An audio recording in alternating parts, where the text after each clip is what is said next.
भूमिका गरीब लड़की थी। वो अपने बैग को किसी को हाथ तक न लगाने देती थी।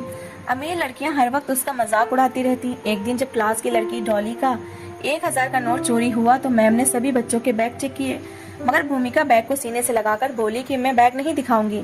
मैम ने उसे बहुत मारा। उसे प्रिंसिपल के पास लाया गया। जब प्रिंसिपल ने भूमिका का बैग खोलकर देखा तो भूमिका फूट फूट कर रोने लगी। प्रिंसिपल ने भूमिका को सीने से लगा लिया, क्योंकि भूमिका के बैग में कौन सा खजाना छुपा रखा है तुमने इस बैग में, जो किसी को हाथ तक लगाने नहीं देती? अरे दिखाओ इधर अपना बैग, हम भी तो देखें कौन से खजाने छुपे हैं। डॉली, जो कि इस क्लास की टॉप लड़कियों में से एक थी, जितनी वो इंटेलिजेंट और होशियार लड़की थी, उतनी ही शरारती और घमंडी भी थी। घमंड ये था कि वो लगातार क्लास में टॉप करती हुई आ रही थी और वो एक अमीर बाप की बेटी भी थी। इस स्कूल में दिए जाने वाले फंड्स, जिससे गरीब बच्चों को शिक्षा दी जाती थी, वो डॉली का बाप ही दिया करता था। इस बात के भी ताने वो अक्सर अपनी क्लास की कई लड़कियों को दिया करती थी, जो कि महाना स्कॉलरशिप पर इस अच्छे स्कूल में पढ़ रही थी। यह स्कूल शहर का सबसे मशहूर और अच्छा स्कूल माना जाता था, क्योंकि यहाँ पर जो बच्चे शिक्षा हासिल करते थे वो आगे जाकर कुछ न कुछ तो जरूर बन चुके थे। भूमिका ने अपने बैग को अपने सीने से लगा रखा था। डॉली और उसकी सहेलियां उसके पीछे ही खड़ी थी। न जाने उन्हें भूमिका से क्या बैर था। जब भी फ्री टाइम होता तो इस मासूम लड़की को तंग करने के लिए पहुंच जाया करती थी। अभी भी जानबूझकर उससे बैग खींच रही थी कि आखिर इसमें ऐसी क्या चीज है जो तुम हमें दिखाती नहीं हो, छुपा कर रखती हो। भूमिका ने जब उन सबको खुद पर हावी होते हुए देखा तो बैग को पूरी ताकत से अपने सीने से लगा लिया। वो रो रही थी। डॉली की सहेलियां उसके दुपट्टे को खींचकर उतार चुकी थी। उसके बाल बिखर चुके थे और उसके बाल खींच रहे थे, तो कोई उसकी चोटी को खींच मरोड़ रहा था। तभी इस बाहर से एक लड़की भागते हुए आई और बोली कि सुष्मिता मैम क्लास में आ रही हैं। डॉली की तो हवाइयां उड़ गई थी। फौरन अपनी सीट पर जाकर बैठने लगी। जानती थी कि सुष्मिता मैम कितनी स्ट्रिक्ट हैं। उन्हें इस बात से फर्क नहीं पड़ता था कि मेरे सामने बैठा हुआ स्टूडेंट किसी अमीर बाप की औलाद है या फिर किसी मजदूर का बेटा। भूमिका ने भगवान का धन्यवाद किया था। उसने जल्दी से अपने बैग को अपने सामने डेस्क पर रखा और अपना हुलिया ठीक करने लगी। लेकिन तब तक सुष्मिता मैम क्लास में आ चुकी थी। सभी बच्चे बड़े अच्छी तरह बैठे थे। यूनिफॉर्म भी साफ थे, लेकिन सिवाय भूमिका के। उसका ये हाल देखकर सुष्मिता मैम के माथे पर बल पड़े थे। कहने लगी कि ये क्या अपना हुलिया बनाया हुआ है, किसी खेत से उठकर आ गई हो? इस हालत में कौन स्कूल आता है? रोज तुम्हारी यही हालत होती है, कभी तुम्हारा काम पूरा नहीं होता तो कभी तुम्हारा ये हुलिया। ऐसा लगता है कि सुबह उठकर मुंह भी नहीं धोती और इस जुड़ी हुई हालत में यहाँ पर आकर सांस लेती हो। उनकी बात पर क्लास में कहा गूंजा था। सबसे ऊंची आवाज तो डॉली की थी। डॉली कहने लगी, क्या पता मिस, इसके माँ बाप इसी खेतों में काम भी करवाते हों। अब 2 वक्त की रोटी भी तो खानी है ना। इस बात पर वहाँ पर बैठे बाकी बच्चे दबी दबी हंसने लगे थे, मगर सुष्मिता मैम ने अपने हाथ में मौजूद डंडा सबके सामने टेबल पर मारकर सबको चुप करवाया था। कहने लगी कि जब मैं बात कर रही हूँ तो तुम्हें किसने परमिशन दी है बीच में अपनी टांग अड़ाने की? अब अगर तुमने बीच में बोलने की कोशिश की तो क्लास से बाहर निकाल दूंगी। भूमिका तब तक अपना हुलिया सही कर चुकी थी। सॉरी मैम कहकर वो खामोशी से बैठ गई। मैम ने भी ज्यादा देर न करते हुए पढ़ाना शुरू कर दिया। ये इंग्लिश का पीरियड था और वो इंग्लिश में बच्चों को लेक्चर दे रही थी। भले ही भूमिका गरीब परिवार से संबंध रखती थी, मगर वो स्कूल में पढ़ाई में A ग्रेड लेने वाले बच्चों में सी थी। अभी भी वो अपने ध्यान में सामने व्हाइट बोर्ड पर लिखा हुआ काम अपनी कॉपी पर नोट कर रही थी कि जब क्लास में शोर उठा। डॉली ने अपने बैग को खोला था ताकि बैग से पेन निकाल सके, लेकिन उसी वक्त उसके शब्दों ने सबको चौंका दिया था। क्लास में डॉली की आवाज गूंजी कि मैम मेरे बैग से तो पैसे चोरी हो गए हैं। मेरे पैसे कहाँ गए? किसने निकाले हैं मेरे बैग से पैसे? सुष्मिता मैम का व्हाइट बोर्ड पर चलता हुआ हाथ रुका था। उन्होंने मार्कर बंद किया और वापस पलटकर डॉली को देखने लगी। कहने लगी, क्या हुआ है डॉली? डॉली उठी और बड़ी परेशानी से कहने लगी कि मेरे बैग में 1,000 का नोट रखा था, जाने वो किसने निकाल लिया। मैम कहने लगी कि ठीक से बैग में देखो, बैग में ही मौजूद होंगे। भला तुम्हारे बैग से किसे पैसे निकालने हैं और फिर तुम स्कूल में इतने पैसे लेकर ही क्यों आई हो? इस पर डॉली बड़े ही घमंड भरे स्वर में कहने लगी कि ऑफ कोर्स मैं रोज इससे भी ज्यादा पैसे लाती हूँ। लंच टाइम मुझे कुछ न कुछ अपने और अपने फ्रेंड्स के लिए बाहर से मंगवाना ही होता है, लेकिन आज मैं क्या खाऊंगी? मेरे पास तो पैसे ही नहीं है, पता नहीं किसने निकाल लिए। सुष्मिता मैम ने एक एक बच्चे के चेहरे की तरफ देखा और फिर खुद आकर डॉली का बैग चेक किया। सचमुच उसके बैग में पैसे नहीं थे। मैम ने एक बच्चे से कहा कि क्लासरूम का दरवाजा बंद कर दो, कोई भी इस क्लास रूम से बाहर नहीं जाएगा। पहली सीट पर बैठी 4 लड़कियों के बैग उन्होंने खुद चेक किए थे, एक एक चीज चेक की, मगर उनके पास पैसे नहीं थे। मैम ने उन 4 लड़कियों से कहा कि वो एक एक लाइन में जाएं और जाकर सबके बैग्स को चेक करें। आखिर पैसे किसने चोरी किए हैं? सभी लड़कियां अपने बैग चेक करवा रही थी। लड़कियों की लाइन से बैग चेक किए जा रहे थे कि तभी क्लास की एक तरफ से लड़कियों की लड़ाई की आवाज आने लगी। ये लड़ाई सुनकर मैम ने पलटकर उस कोने में देखा था जहाँ पर 2 लड़कियां खड़ी बैग को छीनने की कोशिश कर रही थी कि हमें दिखाओ। वहीं डॉली के चेहरे पर एक तंजिया मुस्कुराहट थी। दरअसल डॉली के पैसे तो गुम ही हुए ही न थे। उसने तो जानबूझकर ये सारा प्रोपेगंडा खेला था ताकि इस बहाने भूमिका का बैग चेक होगा। और सच्चाई सामने आ जाएगी कि आखिर उसके बैग में ऐसा क्या है जो वो अपने बैग को हाथ तक नहीं लगाने देती। सुष्मिता मैम ने शोर सुना तो चलते हुए वहाँ पर उनके पास आ गई और कहने लगी कि क्या मसला है, शोर क्यों हो रहा है। दोनों लड़कियां कहने लगी कि मैम देखे ना, आपने खुद ही कहा है कि हर कोई अपना बैग चेक करवाए, मगर ये भूमिका हमें अपना बैग चेक ही नहीं करवा रही। सुष्मिता मैम ने जब भूमिका को देखा तो सख्ती से कहा कि पूरी क्लास ने अपना बैग चेक करवाया है, तुम्हें क्या मसला है, बैग निकालो और सबको दिखाओ। मगर भूमिका ने नहीं में सिर हिला दिया, कहने लगी नहीं, मैं अपना बैग नहीं चेक करवाऊंगी। सुष्मिता मैम ने जब ये सुना तो अगले ही पल सख्ती से कहने लगी कि अच्छा, इसका मतलब तुमने ही पैसे चोरी किए हैं, तभी चोरी पकड़ी ना जाए इसलिए तुम अपना बैग नहीं चेक करवा रही। जब ये बात भूमिका ने सुनी तो अगले ही पल नहीं में सिर हिलाने लगी, आंखों में आए आंसुओं को साफ करके कहने लगी कि नहीं मैम, मैंने कोई चोरी नहीं की, मैं बता रही हूँ ना, भला मुझे क्या जरूरत है डॉली के पैसे चोरी करने की, मैं तो इसके डेस्क के पास जाती भी नहीं, ना इसके बैग को हाथ लगाती हूँ, प्लीज मेरे बैग को छोड़ दें। डॉली भी वहीं पर आ चुकी थी, कहने लगी कि मुझे इस पर पहले ही शक था, जरूर इसी ने ही गंदा काम किया है।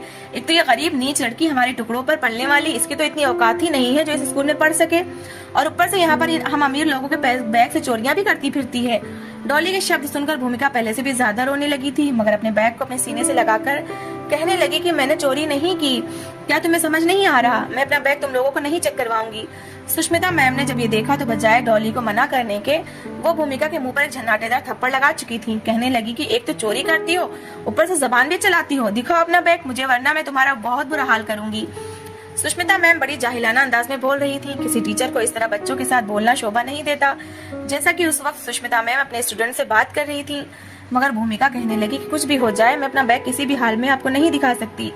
शोर की आवाज क्लासरूम से बाहर तक जा रही थी। वहाँ पर क्लास में 5-6 बच्चे ऐसे भी मौजूद थे जो कि गरीब घर से संबंध रखते थे और स्कॉलरशिप पर ही यहाँ पर पढ़ रहे थे।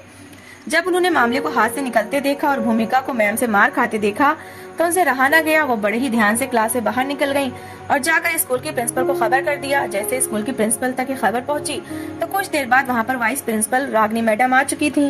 रागनी मैडम ने दरवाजा खोला तो सामने का दृश्य देखकर उनके माथे पर बल पड़ चुके थे। उनकी तेज आवाज ने सुष्मिता मैम के तो तोते हवा में उड़ा दिए थे। वो बड़े कठोर स्वर में कहने लगी कि यहाँ पर क्या हो रहा है। आज से पहले किसी ने भी रागनी मैडम को इतना गुस्से में नहीं देखा था, लेकिन सुष्मिता मैम इससे पहले कि अपनी सफाई में कुछ बोलती और भूमिका के बारे में वहाँ पर सब कुछ बताती, हाथ उठाकर मैडम ने सबको चुप करवा दिया। कहने लगी कि इस बच्ची को लेकर मेरे ऑफिस में आए, सबको साफ सुन गया था। सुष्मिता मैम ने भूमिका और डॉली को अपने साथ लिया और प्रिंसिपल के ऑफिस में चली गई। रागनी मैडम सामने ही बैठी थी। सबसे पहले तो डॉली को बुलाया गया और उससे पूछा गया तो डॉली ने वही रटी रटाई कहानी बताई कि मेरे बैग से पैसे भूमिका ने चुरा लिए हैं। रागनी मैडम बड़ी धीमी प्यार भरे लहजे में बात करने वाली औरत थी। कहने लगी कि तुम इतने यकीन से कैसे कह सकती हो कि तुम्हारे पैसे भूमिका ने चुराए हैं। इस बात पर डॉली कहने लगी क्योंकि इसने अपना बैग हमें नहीं चेक करवाया। यहाँ तक कि सुष्मिता मैम ने इसे थप्पड़ भी मारा है, फिर भी इसने अपना बैग दिखाने से मना कर दिया। इसका यही मतलब है कि आज तक स्कूल में जितनी भी चोरियां हुई हैं वो सब भूमिका नहीं की है। ये सब कुछ सुनकर रागनी मैडम ने डॉली को वहाँ से वापस भेज दिया था। डॉली तो वहाँ से चली गई, लेकिन सुष्मिता मैम वहीं पर मौजूद थी। फिर उन्होंने अपने ऑफिस में भूमिका को बुलाया। भूमिका डरी सहमी रोती हुई ऑफिस में आई थी। उसने अभी तक अपने बैग को सीने से लगा रखा था, उसके बाल बिखरे हुए थे। चेहरे पर सुष्मिता मैम की उंगलियों के पूरे पूरे निशान मौजूद थे। एक तो उसकी सफेद रंग का, तो ऊपर से उंगलियों के निशान साफ दिखाई दे रहे थे। यूं लड़की के चेहरे पर निशान देखकर रागनी मैडम ने बड़े ही गुस्से से सुष्मिता मैम को देखा था। फिर सुष्मिता मैम को भी अपने सामने मौजूद कुर्सी पर बैठने के लिए कहा और भूमिका से भी कहा कि यहाँ पर मेरे पास बैठो। भूमिका डरते डरते सामने बैठ गई। फिर भूमिका से पूछने लगी कि बताओ क्या मामला है। इस पर भूमिका फूट फूट कर रोने लगी। फिर रोते हुए कहने लगी कि डॉली मेरे साथ बहुत बुरा व्यवहार करती है, मुझे गरीब होने के ताने देती है और अपनी सहेलियों के साथ मिलकर हम सभी गरीब लड़कियों को बहुत मजाक उड़ाती है। अभी भी वो सुबह से मेरा बैग छीनने की कोशिश कर रही थी। जब मैंने उसे दिखाने से मना किया तो उसने मुझ पर चोरी का इल्जाम लगा दिया। इतना सुनने के बाद रागनी मैडम ने एक नजर भूमिका को देखा और फिर कहने लगी कि इन सब बातों के लिए मैं डॉली से बात करूंगी, लेकिन तुम अपना बैग मिस सुष्मिता को चेक करवा देती। जब पूरी क्लास ने अपने बैग चेक करवा दिए हैं तो तुम अपना बैग इन सबको चेक क्यों नहीं करवा रही थी। अगर तुम अपना बैग चेक करवा देती तो तुम शक के निशाने पर ना आती। जब तुम अपना बैग ही नहीं चेक करवा रही थी तो सबको यही लगेगा कि तुमने ही चोरी की है बेटा। जब इस तरह की बातें भूमिका ने सुनी तो वो सर झुका चुकी थी। बड़े ही प्यार से रागनी मैडम उठकर उसके पास आई और कहने लगी कि मुझे अपना बैग दिखाओ।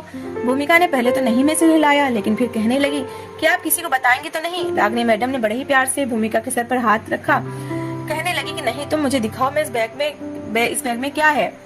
रागनी मैडम के कहने पर भूमिका ने डरते डरते एक नजर मिस सुष्मिता पर डाली और फिर वो बैग रागनी मैडम के हवाले कर दिया। जैसे ही वो बैग उनके पास आया तो वो खोलकर देखने लगी। जैसे जैसे वो बैग को टटोल रही थी उनकी आंखें हैरत से फैलती चली गईं। अगले ही पल उनकी आंखों से मोटे मोटे आंसू बहने शुरू हो चुके थे। रागिनी मैडम रोने लगी थी, बैग को अपने पास रखा और फिर रोते हुए उन्होंने भूमिका को अपने गले से लगा लिया। मिस सुष्मिता अभी भी हैरान सी खड़ी ये दृश्य देख रही थी। आखिर क्या मामला था भूमिका के बैग में जिसे देखकर वो इस कदर रोने लगी थी। जब रागिनी मैडम ने भूमिका का बैग खोलकर देखा तो बैग में किताबों के साथ साथ एक तरफ रोटी के कुछ टुकड़े मौजूद थे, इसी के साथ ही कुछ खाए हुए आधे छूटे हुए पाव थे, साथ ही आधा खाया बर्गर था, भाजी का पैकेट था, एक पैकेट में दाल थी, एक शॉपर में चावल थे। ये छोटी छोटी चीजें बैग में पड़ी थी।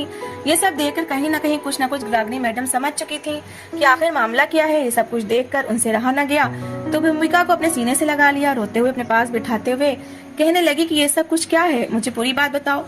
सुष्मिता मैम से रहा न गया, वो उठकर बैग के पास आई और उस बैग को खोलकर देखने लगी। बैग में मौजूद ये चीजें देखकर वो भी हड़बड़ा सी गई थी। इस बैग में पैसे तो मौजूद न थे मगर ये खाना मौजूद था। सुष्मिता मैम को कुछ समझ नहीं आ रहा था कि आखिर असल मामला क्या है। वो हैरत से भूमिका का चेहरा देख रही थी। तभी रागिनी मैडम भूमिका से कहने लगी कि बेटा ये सब कुछ क्या है, क्या तुम ये सब कुछ सबसे छुपा रही थी। भूमिका रोने लगी, रोते हुए कहने लगी कि मैडम मैं नहीं चाहती थी कि यहाँ पर मेरा मजाक बने। मेरे क्लास के बच्चे वैसे ही मुझे बहुत तंग करते हैं, मेरे बारे में तरह तरह की बातें करते हैं। अगर मेरा बैग उनके सामने खुल जाता और वो मेरे बैग में इस तरह की चीजें देख लेते तो मेरा तो यहाँ पर जीना मुश्किल हो जाता। भूमिका कहने लगी कि मेरे पापा की मृत्यु हो चुकी है, वो एक प्राइवेट नौकरी करते थे, उनकी एक एक्सीडेंट में डेथ हो गई। जो थोड़ी बहुत जमा पूंजी थी उससे घर का खर्चा चलता रहा मगर कब तक उससे गुजारा हो सकता था। मेरी माँ दिल की रोगी हैं, जब तक दवाइयाँ ना खाएं तो उनकी तबीयत ही नहीं ठीक होती। कोई भारी काम कर ही नहीं सकती, लोगों के घरों में जाकर काम करती हैं तो उनकी तबीयत खराब होने लगती है। थोड़ा बहुत जो काम हो सके कर लेती हैं वरना वापस घर ही आ जाती हैं। न झुक सकती हैं न कोई भारी चीज उठा सकती हैं। उनकी तो अब दवाइयाँ भी खत्म हो चुकी हैं। मुझसे छोटे मेरे 4 बहन भाई और हैं, वो तो छोटे हैं, कोई काम कर नहीं सकते। मैं सबको भूखा भी नहीं देख सकती। एक दिन हमारे घर में चूल्हा न जला तो जो बासी खाना थोड़ी बहुत रोटी पड़ी थी वो मैंने छोटे बहन भाइयों को खिला दी। मैं यहाँ पर स्कॉलरशिप पर थी तभी मैं यहाँ पर पढ़ने आती हूँ। मेरा यह सपना है कि बड़ी होकर अपने पैरों पर खड़ी होंगी और इतना कमाऊंगी कि मेरी माँ और मेरे छोटे बहन भाई पेट भरकर खाना खा लें, उन्हें कभी किसी के सामने हाथ ना फैलाना पड़े। 2 दिन से मैं भूखी थी, पानी पीकर ही गुजारा कर रही थी। अब पड़ोस वाले भी हमारी मदद करने को तैयार नहीं है, कहते हैं कि हमारे भी हालात तुम लोगों के सामने हैं। हम आखिर कहाँ से तुम लोगों की मदद करेंगे। अगर तुम लोगों की मदद करेंगे तो हम अपने खर्चे कैसे उठाएंगे। यूँ हमने लोगों से कुछ कहना ही छोड़ दिया। 2 दिन से मैं भूखी थी। एक दिन जब मैं स्कूल से आ रही थी तो रास्ते में मेरा ध्यान एक होटल की तरफ गया। वहाँ पर वो आदमी पाव भाजी और खाना बेच रहा था। उसे पाव भाजी बेचते देखकर मैं उसकी दुकान के पास चली गई। मैंने देखा था कि वो खराब हो जाने वाली भाजी और आधे पाव लोगों का बचा हुआ खाना एक तरफ को पड़े हुए शॉपर में फेंक रहा था। शायद इसने सोचा होगा कि इसी कुत्ते बिल्लियों को डाल दूंगा, लेकिन मैंने जब वो खाना देखा तो मेरे मुंह में पानी आ गया। कौन सा वो किसी कचरे में फेंक रहा था बल्कि एक शॉपर में ही तो रख रहा था। मैं धीरे से चलती हुई उसके पास गई और जाकर कहा कि क्या ये खाना मैं ले लूं। उसने मुझे हैरत से देखा, कहने लगा कि तुम इस खाने का क्या करोगी, ये खाना तो लोगों का झूठा है, इसे तो दुकान बंद होने के बाद कुत्ते बिल्लियों को डालना है। मैंने उसकी बात सुनी तो कहने लगी कि मुझे ये खाना दे दो, मैं इसके पैसे नहीं दूंगी। वो कहने लगा कि हाँ हाँ झूठा खाना है, भला मैं इसके पैसे लेकर तुमसे क्या करूंगा। मैं खुश हो गई और वो खाना लेकर एक तरफ बैठ गई। भूख से मेरी बुरी हालत हो रही थी। पहले तो मैंने वो खाना खुद खाया और बाकी बचा हुआ खाना मैंने अपने बैग में डाल लिया। घर जाकर अपनी माँ छोटे बहन भाइयों को दूंगी। यही मेरा रोज का काम बन चुका है। मैं रोजाना वहाँ से गुजरती हूँ और बचा हुआ खाना लेकर घर आ जाती हूँ। वो भी एक साफ शॉपर में इस खाने को डालकर रख देता है, इसे गंदा नहीं करता। मैं जब भी वहाँ से गुजरती हूँ तो मुझे खाना दे देता है। मेरी माँ और छोटे बहन भाइयों को भी पता है कि मैं खाना एक होटल से लाती हूँ। भले ये झूठा खाना होता है, लोगों का बचा हुआ होता है, लेकिन फिर भी हमारे लिए खाना बहुत कीमती है। हम भगवान का धन्यवाद करके जी रहे हैं। मैं बस इसी कोशिश में लगी हूँ कि मेरी पढ़ाई जल्द से जल्द पूरी हो और मैं यहाँ पर पढ़ाई करने के बाद एक अच्छी नौकरी कर लूँ ताकि मेरे घर के हालात कुछ ठीक हो सकें। ये सब सुनकर तो सुष्मिता मैम की आंखों में भी आंसू आ चुके थे। उन्हें शर्मिंदगी होने लगी कि उन्होंने क्यों इस मासूम बच्ची पर हाथ उठाया।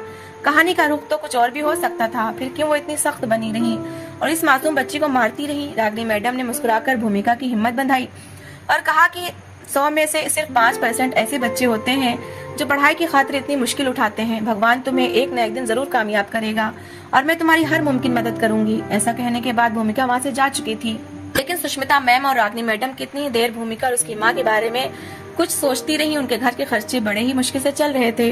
उन्होंने कुछ सोचा और फिर भूमिका की माँ को अपने स्कूल में बुलाया।